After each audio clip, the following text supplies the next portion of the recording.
스가랴서 4장 11절로 5장 11절까지 말씀, 구약성경 1315페이지가 되겠습니다.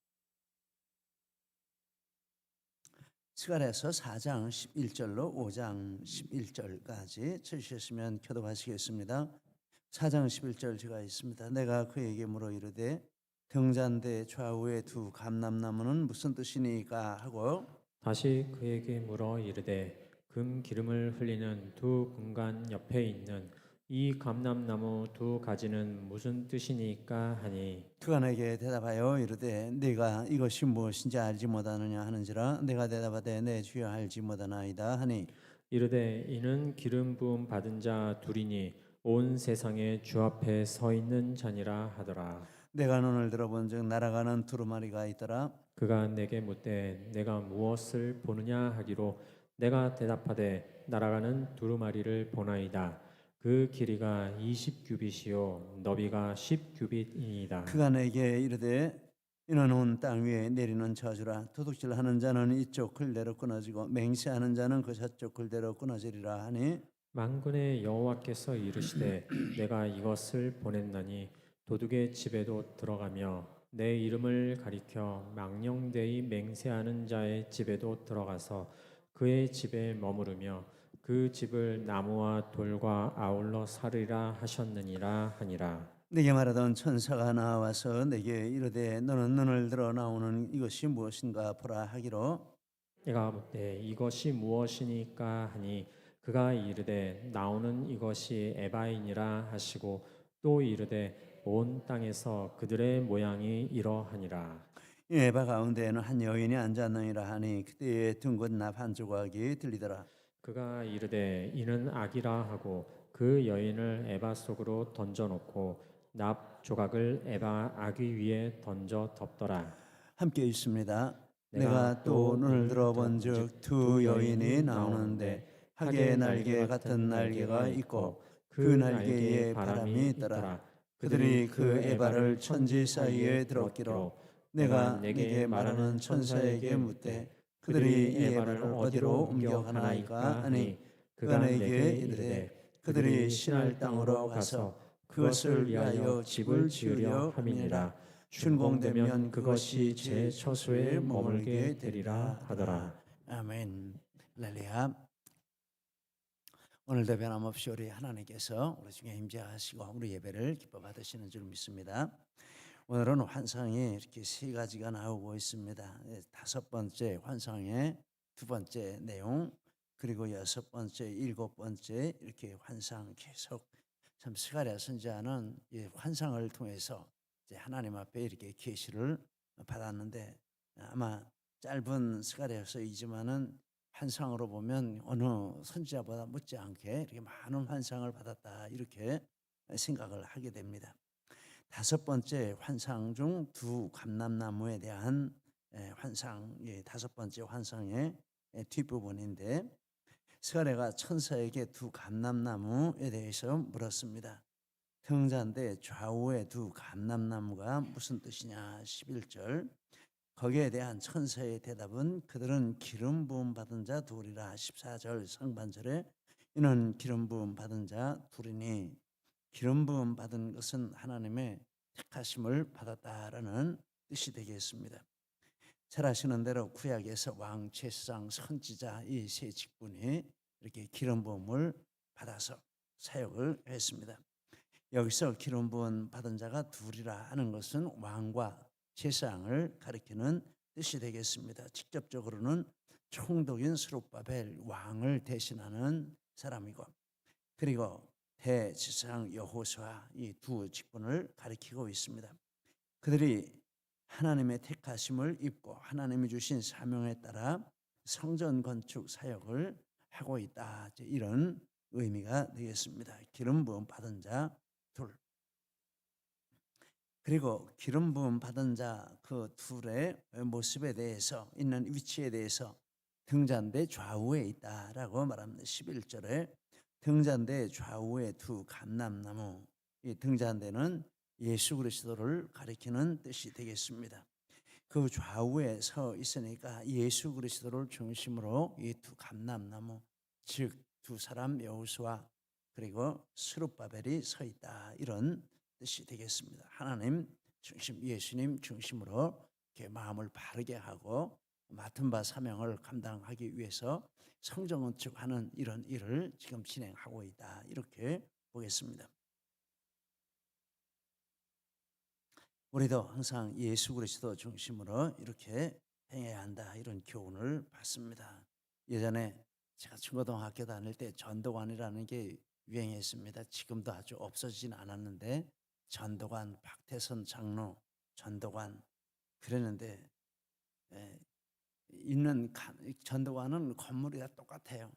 어디에 짓든지 똑같은 형식으로 이렇게 지어가지고 딱 보면 저게 전도관이구나 이렇게 아는데, 그런데 그 감람나무가 있는데 감람나무가 전도관의 창시자인 박대선이다, 이렇게 감람나무 뭐 가지 되어서 뭐 이제 이런 노래도 나오고 그랬던 기억이 있습니다. 감람나무는 그런 이단을 가리키고 다른 존재를 가리키는 게 아니라 이렇게 하나님 앞에 부름받아 스룹바벨 성전을 건축하는 이 두 사람, 영적으로는 참되게 그리스도 중심으로 믿음 생활을 하고 사역을 하는 모든 하나님의 백성들을 가리킨다, 이렇게 보면 맞겠습니다. 그들은 금기름을 흘리는 두 금관 옆에 있습니다. 12절에 금기름을 흘리는 두 금관 옆에 있는 이 감람나무, 두 금관은 순금 등잔대 위에 있는 기름 그릇으로부터 기름을 흘려 보내는 통로가 되겠습니다. 2절에 순금 등잔대가 있는데 그 위에 기름 그릇이 있고 거기서부터 이 두 금관이 이제 기름을 이렇게 두 감람나무로 이렇게 흘려 보낸다라고 하겠습니다. 한쪽에 좌쪽에 감람나무, 또 우쪽에 감람나무 이렇게 있는데, 그래서 두 금관이 있다라고 하겠습니다. 기름 그릇은 하나님 자신을 가리키는 거를, 기름은 이제 성령의 능력을, 은사, 은혜 이런 것들을 상징한다라고 하겠습니다. 그래서 두 감람나무가 기름 그릇으로부터 기름을 이렇게 끊임없이 공급받는 것은 총독 스룹바벨과 대지상 여호수아가 하나님으로부터 성령의 능력과 은혜와 은사를 끊임없이 공급받고 있다, 이런 뜻이 되겠습니다. 하나님의 일꾼의 능력은 자신의 지혜, 경험, 소유, 능력 여기에 근거가 있는 것이 아니고 바로 하나님께 있고 성령님께 있다라는 교훈을 우리에게 주십니다. 그래서 우리는 우리 자신을 보고 나는 능력도 없고 나는 가진 것도 없고 재주도 없고 이렇게 말할 필요가 없습니다.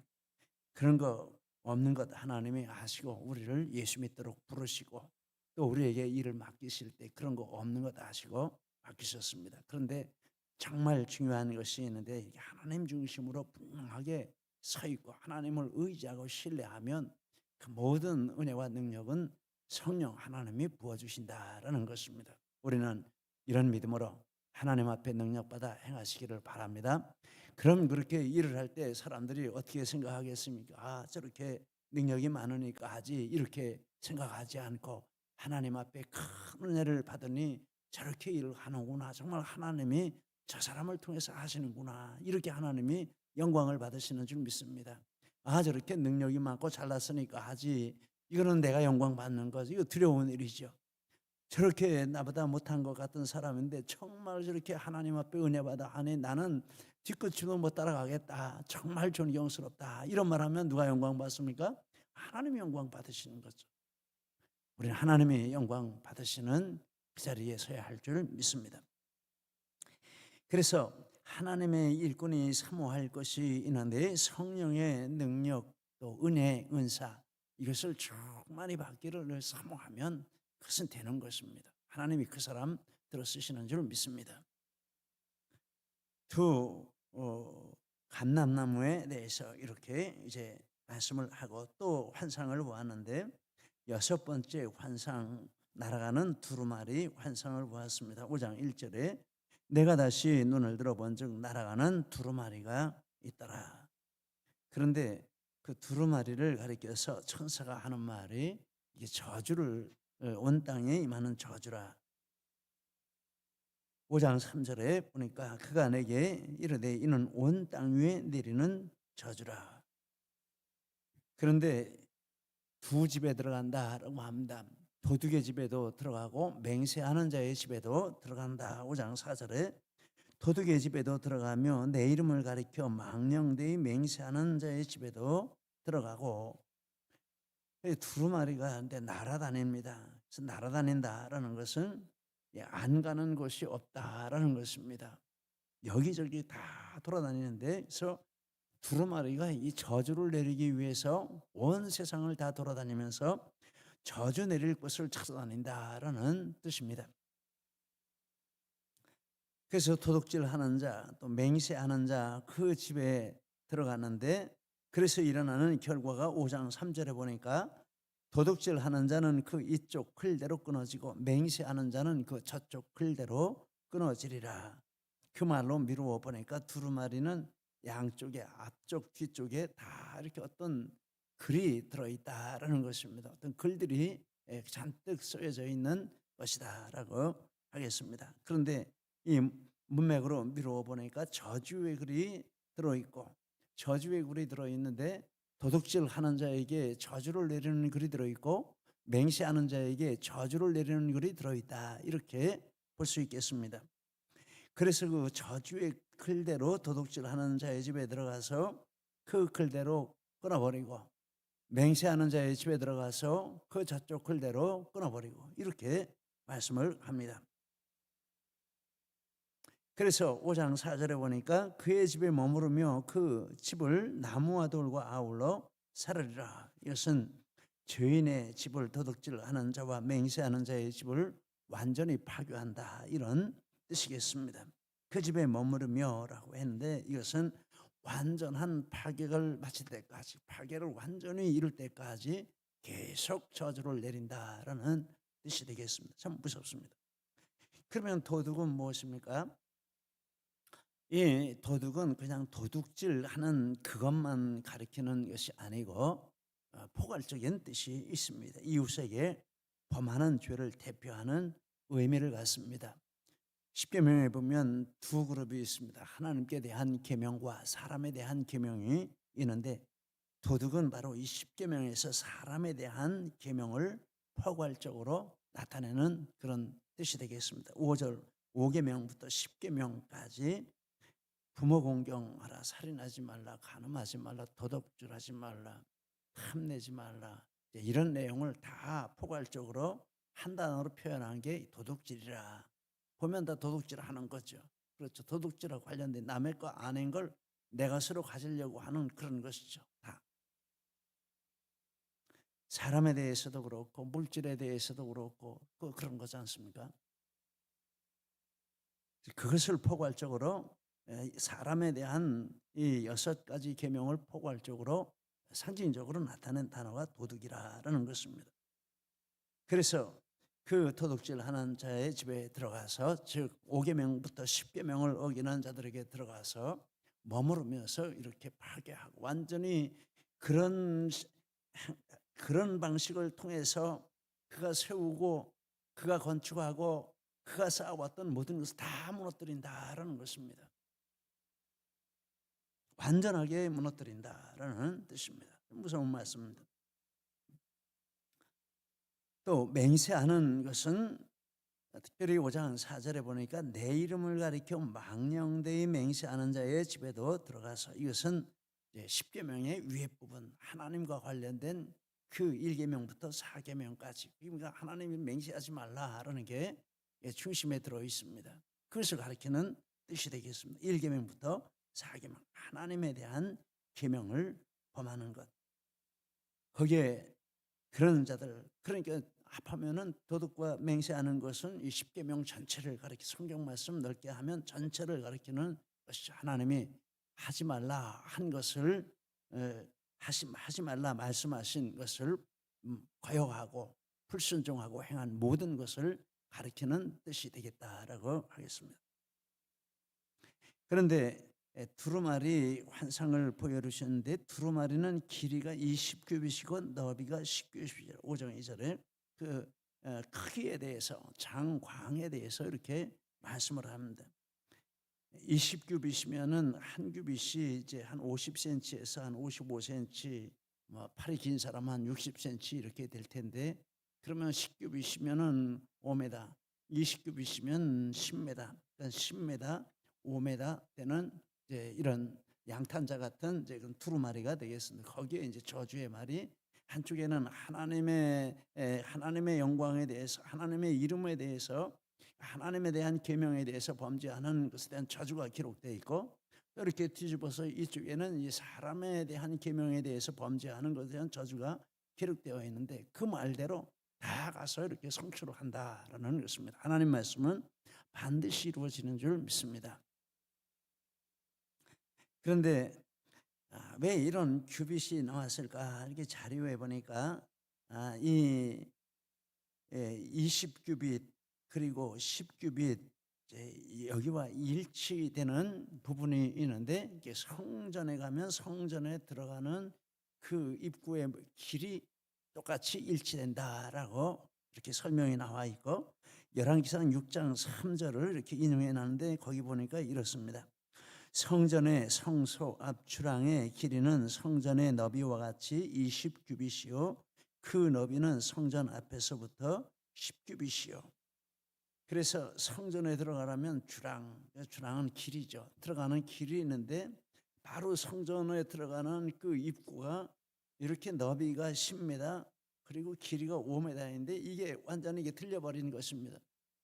그러면서 거기에 대해서 이렇게 설명을 해주셨는데, 이렇게 저주의 두루마리의 크기와 성전에 들어가는 길의 크기가 일치하는 것은 두루마리의 저주를 받는 자들이 하나님의 저주의 형벌을 받고 하나님과 단절되는 것을 가리킨다, 이렇게 했습니다. 하나님께 들어가는 길이 끊어진다라는 것입니다. 그 길이 막힌다라는 이런 의미를 담고 있다라고 했습니다. 그래서 날아가는 두루마리 환상을 주신 뜻은, 그러므로 그런 자들을 따라가지도 말고 부러워하지도 말고, 또한 그런 자들 때문에 낙심하지도 말고 성전 건축에 전심전력하라. 그러니까 이제 이런 사람들이 하나님을 불신하고 또 자기 배를 채우기 위해서 이렇게 인간관계에서 이렇게 도둑질을 하고 이렇게 하면서 성전 건축에는 관심이 없다라는 것입니다. 이방인들하고 이렇게 뭐 혼인 관계를 맺고 무슨 이권 가지고 이렇게 하고 성전 건축 하려는데 이 반대하고 이렇게 하는 자들이라는 것입니다. 그런 자들이 있다고 해도 낙심하지 말고 하나님 앞에 성전 건축의 목적을 가지고 이렇게 귀국해서 지금까지 왔는데, 끝까지 이 믿음을 가지고 그런 사람들 때문에 낙심하지 말고 끝까지 하나님 붙들고 나가서 성전 건축을 완공하라. 이제 이런 교훈이 환상 가운데 있다라는 것입니다. 그리고 7번째 환상이 있습니다. 스가랴는 에바 안에 한 여인이 앉아 있는 것을 보았습니다. 5절로 7절. 이 에바는 곡식의 분량을 계량하는 그런 그릇인데, 우리 물 깃는 바켓이 있지 않습니까? 옛날에 지금도 이렇게 곡식 파는 데 가면 지금 별로 안 씁니다. 말이라는 게 있습니다. 이렇게 동그랗게 이렇게 한 30cm, 40cm 거기다 이렇게 쌀 같은 거, 곡식 같은 거 담아가지고 한 말, 두 말 뭐 이렇게 아마 다 아실 것입니다. 그런 모양으로 생긴 그릇이 이 에바인데, 그래서 그때도 이 에바로 이 시대에도 그릇을, 이렇게 곡식을 단위를 재는 그런 한 단위의 그런 그릇으로 썼는데, 바로 그게 에바라는 것입니다. 근데 에바 안에 곡식을 담는 것이 아니라 에바 안에 한 여인이 앉아 있습니다. 그런데 8절에 보니까 이 여인이 이름이 있는데 악이라는 이름을 가지고 있다. 이 여인의 이는 악이라 하고, 그래서 이것도 또한 이스라엘의 죄악을 상징하는 그런 뜻이 되겠습니다. 천사는 이 여인을 에바 속에 던져놓고 납조각으로 악의 일을 덮었습니다. 이것은 범죄한 이스라엘 백성 중에서 범죄한 자들을 하나님을 피해 도망가지 못하게 하나님이 막아두시고 꼼짝 못하게 하신다라는 뜻이 되겠습니다. 그래서 죄 짓고 세상이 넓은데 갈 데가 많고 하늘도 올라가고 땅도 내려가고 동쪽으로도 가고 서쪽으로도 가고 남북쪽으로 다 갈 수 있지, 이렇게 생각하지만 세상이 아무리 넓은 것 같아도 죄인이 하나님을 피해 숨을 수 있는 곳은 없다라는 것입니다. 여인이 이렇게 에바 가운데 갇혀 있고 뚜껑을 눌러버리고 꼼짝 못하는 것처럼 아무리 시간이 지나도 이건 도망갈 가능성이 전혀 없는 것이죠. 그런데 죄 지은 자가 하나님 앞에 그렇다라는 것입니다. 세상이 아무리 넓어도 죄인이 하나님을 피해 숨을 곳이 없다라는 뜻입니다. 시편 139편 7절 이하에 이렇게 말씀합니다. 내가 주의 영을 떠나 어디로 가며 주의 앞에서 어디로 피하리이까. 내가 하늘에 올라갈지라도 거기 계시며 서울에 내 자리를 펼지라도 거기 계시나이다. 주께서는 주에게는 흑암에 숨기지 못하며 밤이 낮과 같이 비추나니 주에게는 흑암과 빛이 같음이니이다. 하나님께는 공간이 없습니다. 공간에 있는 거나 없는 거나 똑같아요. 눈 안에 다 드러나고 하나님께는 명함이 없습니다. 암흑도 빛처럼 드러나고 아무 상관이 없습니다. 그래서 하나님이 안 보시는 데가 없고 못 보시는 데가 없습니다. 그래서 도망갈 수가 없다라는 것입니다. 계시록 20장 13절에 바다가 그 가운데에서 죽은 자들을 내주고 또 사망과 음부도 그 가운데에서 죽은 자들을 내주매 각 사람이 자기의 행위대로 심판을 받고 죽어서 끝나는 것도 아니라라고 합니다. 죽어도 하나님이 심판하시는 때에는 다 거기서 토해낸다라고 합니다. 사망도 토해내고 바다도 토해내고 어둠도 토해내고 다 죽은 자들을 토해내서 하나님 심판대 앞에 세우고 심판을 받게 한다. 이렇게 말씀을 하고 있습니다. 에바가 갇혀있는 의미가 그렇습니다. 그리고 9절에 보니까 학의 날개를 가진 두 여인이 에바를 천지 사이로 들었습니다. 이 두 여인은 하나님의 일을 하는 하나님의 사자들을 가리키는 뜻이 되겠습니다. 그들이 이제 에바를 옮겨가려고 높이 들어서 올렸다라는 것입니다. 에바를 가지고 가는데 11절에 보니까 그가 내게 이르되 그들이 신할 땅으로 와서 그것을 위하여 집을 지으려 하매니라. 준공되면 그것이 처소에 머물게 되리라 하더라. 신할 땅은 어떤 것입니까? 신할 땅은 인류가 하나님을 대항해서 처음 탑을 쌓았던 그 탑의 이름은 바벨탑이죠. 그 탑을 쌓았던 그 지역이 신할이라 이렇게 부르고 있습니다. 창세기 11장 2절로 4절에 그들이 동방으로 옮기다가 신할 평지를 만나 거기에 거류하며 말하되 자 성읍과 탑을 건설하여 그 탑 꼭대기를 하늘에 닿게 하여 우리 이름을 내고 온 지면에 흩어짐을 면하자 이렇게 말을 했습니다. 바벨이라는 그 단어에서 바벨론이라는 단어가 또 나왔습니다. 신할은 바벨론을 다르게 부르는 말이고 바벨론의 중심은 하나님을 거역하고 대적하는 바벨탑이고 그래서 바벨론은 죄의 본산을 상징하는 뜻이 있습니다. 요한계시록 18장 2절 이하에 무너졌도다 무너졌도다 큰 성 바벨론이여 귀신의 처소와 각종 더러운 영이 모이는 곳과 각종 더럽고 가증한 새들이 모이는 곳이 되었도다. 그 음행의 진노의 포도주로 말미암아 만국이 무너졌으며 또 땅의 왕들이 그와 더불어 음행하였으며 땅의 서인들도 그 사치 세력으로 치부하였도다. 또 내가 들으니 하늘로부터 다른 음성이 나서 이르되 내 백성아 거기서 나와 그의 죄에 참여하지 말고 그가 받을 재앙들을 받지 말라. 그의 죄는 하늘에 사무쳤으며 이렇게 말씀합니다. 그래서 신할 땅은 하나님을 대적하는 곳이고 하나님께 대적하는 자들이 모인 곳이고 하나님의 심판을 받을 곳이다 이렇게 말하게 되겠습니다. 이 신할 땅은 나중에 로마의 영토가 되었습니다.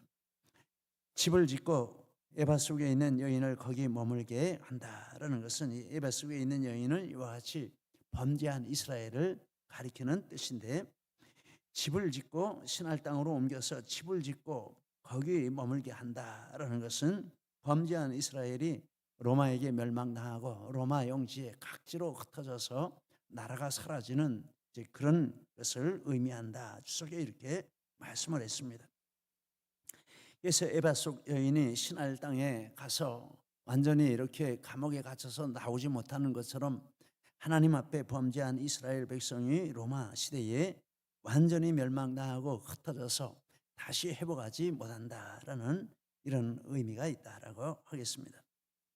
이제 이런 그림을 이렇게 쭉 이렇게 환상을 통해서 이런 여러 가지 환상을 통해서 이제 우리에게 에스겔에게 스가랴에게 이렇게 하나님이 보여주시고 또 우리에게도 이렇게 말씀해 주시는 뜻이 있다 이런 생각을 하게 됩니다. 다음과 같이 정리를 해보았습니다. 두 감람나무 이것은 충성하는 종들을 통해서 성전을 완성하실 것이라 이 하나님의 계획을 보여주시는 뜻이 있습니다. 지금도 충성하는 종들을 통해서 하나님은 하나님의 일을 행하시고 하나님의 뜻을 이루어 가시는 줄 믿습니다. 우리는 두 감람나무처럼 하나님 앞에 예수 그리스도 중심으로서 성령이 주신 은혜를 가지고 주님을 섬기고 교회를 섬기는 이 자리에 견고하게 서야 할 줄 믿습니다. 그리고 두루마리 에바 이것은 악한 자들을 가리키는데 그렇게 두루마리가 다니면서 악한 자들을 이렇게 처치하고 에바에 가두어가지고 이 죄지은 여인을 가두는 것처럼 하나님께서 이와 같이 악한 자들에 대해서 스가랴 당대로 말하면 성전 건축을 비웃고 회방하는 이 자들을 하나님이 처치해 주시고 막아주신다라는 뜻이 되겠습니다.